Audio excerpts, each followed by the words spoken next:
that contradict the true Christian message. Leadership wrangles in churches discourage many. Greed for wealth. There's no need to worship God. Some Christians are hypocritical or do not serve as good examples to others in the church. Challenges from other denominations and secular world. Influence from science and technology provides solutions than worshiping God. Some are discouraged due to delayed or unanswered prayers. Some believe in other forces, for example, witchcraft. Some fear to be ridiculed by peers. Some lead in abject poverty and lose hope in God. Some do not believe in existence of God. Some have busy job schedules. Racial or tribal differences in some churches discourage many to worship. Question 3a. Elijah's fight against corruption. 1 Kings chapter 21. Naboth had a vineyard in Jezreel adjacent to King Ahab's palace. King Ahab coveted it and offered to buy it from Naboth or exchange with another one elsewhere. Naboth rejected the offer, and the king was disturbed and disappointed that he neither drank or ate. Jezebel learned of the issue, and she planned to a corrupt scheme to ensure that Ahab got a vineyard. She forged a letter with the king's seal, accusing Naboth of blasphemy and treason. The punishment for the two sins was death through stoning outside the city. Jezebel bribed the youths to bear false witness, get Naboth before the people. Naboth was stoned to death with his entire family, who were possible inheritors to the vineyard. Ahab was happy, and he moved to possess Naboth's vineyard. Angered by his action, God sent Elijah to the house of Ahab to declare his judgment and punishment. 3b. Forms of punishment prophesied by Elijah to King Ahab and Jezebel. Ahab's death would be at the same place, valley of Jezreel, as Naboth's. Dogs will lick the blood of Ahab at Jezreel. God will completely wipe out the house of Ahab like that of Jeroboam. The dog shall eat the body of Jezebel in Jezreel. Evil will be upon the family of Ahab. Anyone in the house of Ahab who dies in the city, the dog shall eat. Those in his family who die in the countryside shall be eaten by the birds of the air.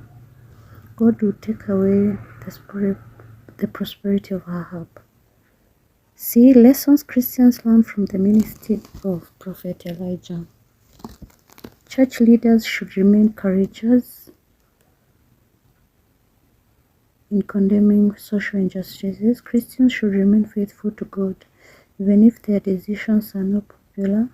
Christians should pray to God in faith that He will answer them. Christians should trust in God in their missionary work. Christians should be uncompromising in their belief in God. Christians should advocate for the rights of the poor and against any form of oppression. Christians should accept their calls and tasks given to them by God. Christians should be truthful in their dealings. Christians should avoid sinful life to escape God's judgment. Christians should preach and win converts to God. Christians should worship one true God. Christians should be ready to serve and face opposition in their missionary work. Christians should condemn all forms of corruption. 4a. Ways in which Israelites disobeyed God during the time of Prophet Amos. The Israelites practiced idolatry. There was murder of the innocent. The rich oppressed the poor. There was sexual immorality. There was cheating in business. People lived in excessive luxury at an expense of the poor. Drunkenness, that is, they forced the Nazarites to drink wine. There was bribery in courts, that is, basically the poor were denied justice. There was robbery with violence. Amos' teaching on Israel election. God liberated Israelites out of slavery in Egypt. He led them through the Exodus and protected them. He made them His own chosen race through Sinai covenant. They were given special land to inherit in Canaan. God gave them laws, prophets, and priests to guide the covenant way of life. However, God's continued favor to them would be determined by their obedience to Him. Israelites were under obligation to make the will of God known to other nations. Israelites did not merit the divine election, but it was God's favor. She will lose the privilege to any nation if she becomes proud or selfish. They were a holy nation and had a responsibility to recognize only Yahweh as God. Israel's election was due to Yahweh's love for her forefathers, not because they merited it. 4c. Ways in which the church is promoting social justice. Preaching against social injustices during sermons, by respecting and following the laws of the country, by providing civic education to the public on social justice,